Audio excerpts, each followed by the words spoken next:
नमस्कार। आज मंत्रिपरिषद में 19 एजेंडों पे स्वीकृति मिली है। सबसे पहला जो एजेंडा है उसमें राज्य सरकार ने एक नया विभाग गठन का प्रस्ताव लिया है। इस डिपार्टमेंट का नाम खेल विभाग होगा और ये डिपार्टमेंट ऑफ स्पोर्ट्स के नाम से जाना जाएगा। यह खेल विभाग अलग नया एक विभाग है। इसमें खेल कूद के विकास से संबंधित कार्य किए जाएंगे। खेल कूद और जो हमारे खिलाड़ी हैं उनके कल्याण से संबंधित कार्य किए जाएंगे। राज्य में जितना भी खेल इंफ्रास्ट्रक्चर है वह इसके अधीनस्थ होगा। बिहार राज्य खेल प्राधिकरण जो है वह भी इसके अंतर्गत होगा। खेल यूनिवर्सिटी इसके अंतर्गत होगा और जितनी भी संस्थाएं हमारे राज्य में हैं खेल से संबंधित वह सब अब इस खेल विभाग के अंतर्गत आएगा। इसका मुख्य उद्देश्य यह है कि राज्य सरकार खेल को बढ़ावा देगी और साथ ही साथ राष्ट्रीय स्तर और विश्व स्तरीय पर अपने उत्कृष्ट खिलाड़ी तैयार करने में इस विभाग से के माध्यम से हो सकेगा।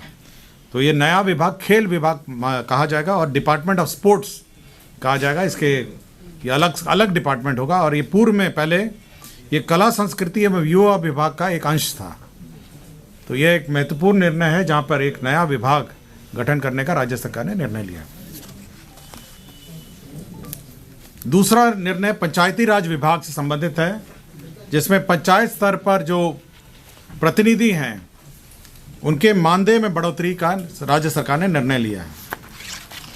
पंचायत स्तर पर जो 6 प्रकार के प्रतिनिधि हैं पंचायत स्तर पर, पहले हैं ग्राम पंचायत मुखिया हैं, दूसरे ग्राम पंचायत उप मुखिया हैं, तीसरे हैं ग्राम पंचायत सदस्य हैं जिसको वार्ड सदस्य कहते हैं, चौथे हैं ग्राम कचहरी सरपंच हैं, पांचवा है ग्राम कचहरी उप सरपंच हैं और छठे हैं ग्राम कचहरी सदस्य जिसको हम लोग पंच कहते हैं। ग्राम पंचायत मुखिया जो है इनका पूर्व में पहले मानदेय मासिक मानदेय है 2500 रुपये था। अब बढ़ाकर इसको 5000 कर दिया, दुगना कर दिया गया।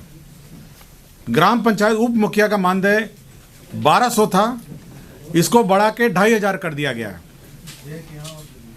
ग्राम पंचायत सदस्य इसका 500 था, इसको बढ़ा के 800 कर दिया गया है। ग्राम कचहरी सरपंच जो हैं ये 2500 थे, इनको बढ़ा के 5000 कर दिया गया है। और ग्राम कचहरी उप सरपंच हैं जिसको 1200 से बढ़ा के 2500 कर दिया गया। और ग्राम कचहरी सदस्य हैं पंच हैं जिसको 500 से बढ़ा के 800 कर दिया गया। तो यह बढ़ोतरी 6 पदों में की गई है। इधर भी दीजिए ना, तीनों आदमी उधर हैं आप लोग। मेरे भाई ये सब उसमें नहीं है, इसलिए जो बोल रहा हूँ ना उसका नोट कर लीजिए, ठीक है ना। उसमें नहीं है, हाँ, इसलिए मैं बार बार पूरा पढ़ रहा हूँ। सर, जिला परिषद अध्यक्ष, प्रमुख और इसका भी बता दीजिए। अब देखिए ना, मैंने आपको केवल ये कहा है राज्य सरकार ने जो निर्णय लिया है वो पंचायत स्तरीय प्रतिनिधि के संबंध में ही लिया है और 6 पंचायत प्रतिनिधि के संबंध में लिया है जिसको मैंने पढ़ दिया आपको। इसमें और किसी को कुछ पूछना हो? इसमें जो कुल व्यय होगा वो 3,39,38,38,85,600 रुपये मात्र होगा। अब संख्या भी मैं पढ़ देता हूँ, उसमें नहीं है, कृपया नोट कर लें। ग्राम पंचायत मुखिया हैं 8,053 जो अब 5,000 रुपये पाएंगे। ग्राम पंचायत उप मुखिया हैं 8,053 हैं जो अब 2,500 रुपये पाएंगे। ग्राम पंचायत सदस्य वार्ड सदस्य हैं ये 1,0268 हैं जो अब ये 800 रुपये पाएंगे। ग्राम कचहरी सरपंच जो हैं ये 8,053 हैं जो 5,000 रुपये पाएंगे। ग्राम कचहरी उप सरपंच हैं जो अब 2,500 रुपये पाएंगे। और ग्राम कचहरी सदस्य जो पंच हैं वो 1,01,268 हैं जो 800 रुपये पाएंगे। क्लियर हो गया? किसी को आंकड़े और चाहिए? हाँ,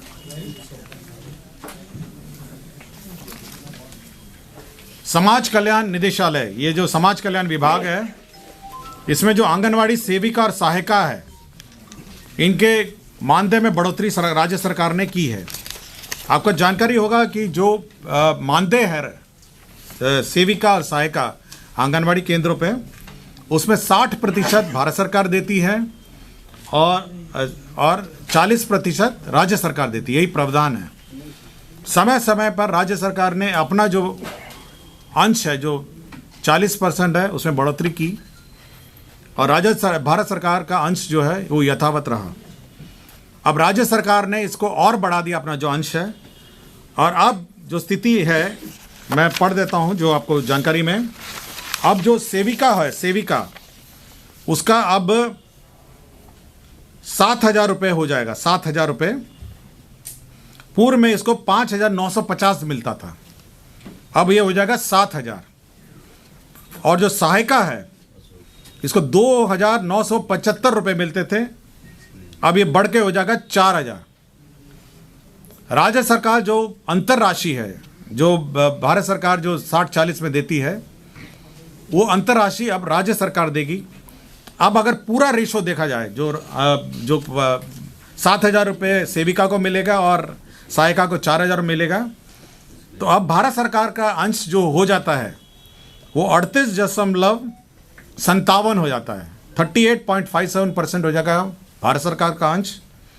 और राज्य सरकार का जो अंश होता है इस पूरे व्यय में, वो 61.43, 61.43। मैं पुनः पढ़ देता हूं। आंगनबाड़ी सेविका का 5,950 होता है, उसको बढ़ा के कर दिया गया है 7,000।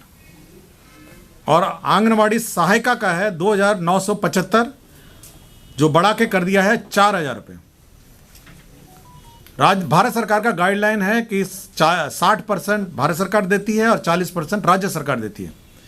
क्योंकि भारत सरकार ने अपना जो अंश है वो यथावत रखा है, इसलिए राज्य सरकार ने अपना अंश बढ़ा दिया है, जिस कारण से अब भारत सरकार का अंश हो जाता है 38.57 और राज्य सरकार का हो जाता है 41.43। गवर्नमेंट ऑफ इंडिया शेयर हो जाता है 38.57 और राज्य सरकार का हो जाता है 61.43।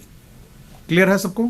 किसी को कुछ पूछना है? टोटल एक्सपेंस कितना हो जाएगा? हाँ, आपको संख्या मैं बता देता हूं कितने लोग हैं। सेविका है, कुल स्वीकृत पद है 1,15,009, 1,15,009। और सहायिका का है 1,15,009, कुल मिला के 2,30,018। अब इस टोटल जो प्रस्तावित वृद्धि है, अब फाइनल जो इंक्रीज है, जो वृद्धि हुआ है 286,37,24,100 रुपए मात्र। क्लियर हो गया आपको? 286,37,24,100। एडिशनल, ये एडिशनल है, टोटल कितना हुआ? एडिशनल ये एडिशनल है। प्रस्तावित वृद्धि के उपरांत राज्य भत्ता हेतु राज्य स्कीम मद, ये राज्य स्कीम मद पर अतिरिक्त व्यय होगा। ये एडिशनल है 286.37 करोड़। ठीक है, मैं पूरा चार्ट आपको दे देता हूं, अब टोटल जोड़ घटाव कर लीजिएगा। ठीक है, राज्य सरकार ने आईटी पॉलिसी की घोषणा की है, इंफॉर्मेशन टेक्नोलॉजी पॉलिसी।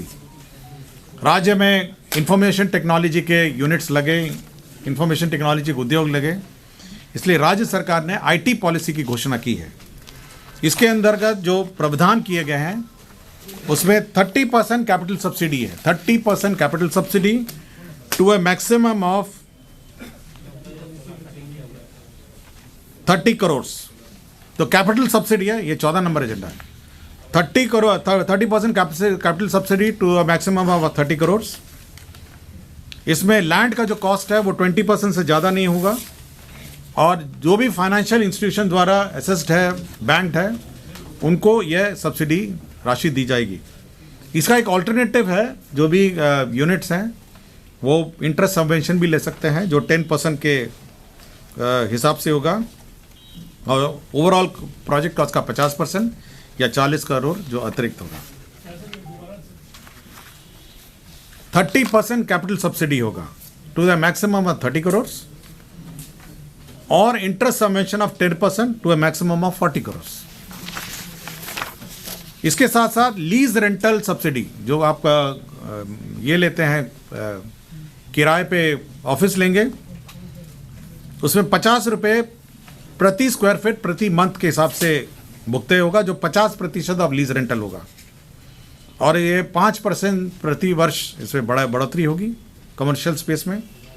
इसमें इलेक्ट्रिसिटी टैरिफ होगा 25% ऑफ द इलेक्ट्रिसिटी टैरिफ मिलेगा आपको, 25% of the electric tariff. Employment subsidy आपको मिलेगा 5,000 रुपये, जो ईपीएफ की कॉस्ट है वो 100% रिबर्समेंट होगा। और 100 से ज़्यादा करोड़ का अगर इन्वेस्टमेंट होगा तो राज्य सरकार अलग से निर्णय लेगी। तो ये आईटी पॉलिसी है, मैं इसका पूरा डिटेल आपको दे दूंगा। ये आईटी पॉलिसी राज्य सरकार ने स्वीकृत किया है। तो ये महत्वपूर्ण 4 एजेंडा थे जिसको मैंने आपको बताया। गया जिला अंतर्गत डोभी अंचल में आपको याद होगा जो फ्रेट कॉरिडोर है, वहाँ पे जो अमृतसर कोलकाता फ्रेट कॉरिडोर है, राज्य सरकार ने वहाँ पे लैंड एक्वायर किया था। तो 636 एकड़ लैंड जो है, 636 एकड़ जो लैंड है वो इंटीग्रेटेड मैन्युफैक्चरिंग क्लस्टर के रूप में वहाँ पे अलॉट किया जाएगा बियाड़ा को। और इसके लिए एक एसपीवी बनाई गई है, स्पेशल पर्पस व्हीकल, तो वो जो अलॉट करेगा बियाड़ा के माध्यम से। ये 636 एकड़ भूमि है जो गया जिला अंतर्गत डोभी अंचल में अवस्थित है। तो एक इंटीग्रेटेड मैन्युफैक्चरिंग क्लस्टर जो है अमृतसर कोलकाता फ्रेट कॉरिडोर में, यह अब डोभी अंचल गया जिला में यह होगा। इसकी स्वीकृति राज्य सरकार ने दी है। इसकी कुल राशि जो है ये 95 करोड़ 71 लाख 9,800 रुपये है। तो ये कॉस्ट ऑफ लैंड भी है जो राज्य सरकार ने बियाड़ा को स्थानांतरित किया। विज्ञान एवं प्रौद्योगिकी विभाग ने अपने 46 राजकीय पॉलिटेक्निक और 38 इंजीनियरिंग कॉलेज और 46 राजकीय पॉलिटेक्निक में आपका इंटरनेट सुविधा लगाएगी। इसमें 500 मेगाबिट्स पर सेकेंड और 300 मेगाबिट्स पर सेकेंड है, जिसमें अनुमानित लागत होगी 47.15 करोड़। तो ये इंटरनेट की सुविधा सभी इंजीनियरिंग कॉलेजेस और पॉलिटेक्निक में ये होगी। तो राज्य सरकार ने 47.15 करोड़ की योजना की स्वीकृति की है। स्वास्थ्य विभाग के अंतर्गत आयुष, आयुर्वेदिक, होम्योपैथिक, यूनानी परिक्षेत्र में संवर्धन और विकास के लिए राज्य के 12 जिले यथा बक्सर, कैमूर, जहानाबाद, जमुई, शेखपुरा, लखीसराय, सुपौल, किशनगंज, अररिया, बांका, शिवहर और अरवल वे जिला संयुक्त औषधालय की स्थापना की है। इसमें 108 पदों का सृजन किया है। तो इंटीग्रेटेड औषधालय का निर्माण होगा इन 12 जिलों में और इसमें 108 पदों का सृजन हुआ है। सिर और मुंह, हेड एंड नेक का कैंसर अस्पताल के रूप में संचालित है और ये दरभंगा में गंगवारा एक जगह है, गंगवारा दरभंगा में ये 100 बेडेड हॉस्पिटल है। इस हॉस्पिटल को अब होमी बाबा कैंसर अस्पताल अनुसंधान केंद्र मुजफ्फरपुर को सुपुर्द किया जाएगा। आपको जानकारी होगा जो कैंसर हॉस्पिटल है मुजफ्फरपुर में वो संचालित है, बहुत अच्छी तरह संचालित है और काफ़ी वृहद पैमाने में मुजफ्फरपुर में संचालित है। अब उसी को ये हेड एंड नेक गर्दन कैंसर अस्पताल जो दरभंगा में है, गंगवारा में है, अब उसको हैंडओवर किया जाएगा, वही संचालित इसका करेगा। मधुबनी जिला अंतर्गत फुलपरास प्रखंड अंतर्गत मदनपट्टी ग्राम के समीप सुग्रवे नदी पर गेटेड वियर एवं संलग्न संरचना के निर्माण कार्य के लिए 49 करोड़ 1,50,385 रुपये की स्वीकृति दी गई है। पटना जिला अंतर्गत जो आपका मेट्रो रेल का स्टेशन है, Moinul Haq stadium metro station है, उसके लिए ज़मीन का स्थानांतरण किया गया। पश्चिम चंपारण में वाल्मीकि नगर में आपको जानकारी होगा कि एक 100 कमरे का गेस्ट हाउस बन रहा है और साथ ही साथ वहाँ पे सभागार भी बन रहा है। तो उसके लिए राशि की आवश्यकता थी। 500 सीटर सभागार है वहाँ पे, 500 सीटर, और 102 कमरे का गेस्ट हाउस बन रहा है। 40 करोड़ बिहार कंटिजेंसी फंड से उसको भुगतान के लिए दिया जा रहा है। कार्य बड़ी प्रगति में चल रहा है, उसको भुगतान के लिए राशि की जरूरत थी। मिथिलेश कुमार साहू हैं निर्वाचन विभाग में रिटायर्ड बप्रस के पदाधिकारी। निर्वाचन के मद्देनज़र इनको 2025 निर्वाचन तक इनको 2 वर्षों के लिए इनके संविदा पर नियोजन के लिए स्वीकृति दी गई। सामान्य प्रशासन विभाग ने राजधानी सेवाओं में प्रोन्नति के पद सोपान के तदर्थ पूर्णतः अस्थायी व्यवस्था के अंतर्गत राज्य कर्मी को प्रोन्नति के पदानुक्रम में विहित वेतनमान में उच्चतर पद का प्रभार लेने हेतु निमित्त प्रवृत्त अस्थायी स्थापना कार्यकाल व्यवस्था नियमावली 2023 लागू की है। इसका डेट था दिसंबर तक, उसको अब एक्सटेंड कर दिया गया है, तो समय सीमा को अब विस्तारित किया गया है। इसी पर स्वीकृत अब ये 12/2/2024 तक का जो प्रमोशन हो रहा था ये कार्यकारी व्यवस्था के अंतर्गत, उसको एक्सटेंड करते हुए 12/2/2024 तक दे पाएंगे। सामान्य प्रशासन विभाग में संकल्प संख्या 7433 में जो कालावधि है, कालावधि में संशोधन किया गया है और न्यूनतम कालावधि में संशोधन किया गया है, इसकी स्वीकृति दी गई है। श्री रामेश्वर मिश्रा तत्कालीन मुंसिफ बेगूसराय, वर्तमान में सब जज और एसीजे वैशाली हाजीपुर हैं, उनको सेवा से बर्खास्त किया गया है। मनीष तत्कालीन प्रभारी उपाधीक्षक सदर अस्पताल कटिहार हैं, तो इनको सेवा माननीय उच्च न्यायालय के आदेश के आलोक में इनको वापस लेते हुए सामान्य सेवा मानते हुए सेवांत लाभ आदि भुगतान करने का निर्णय लिया है।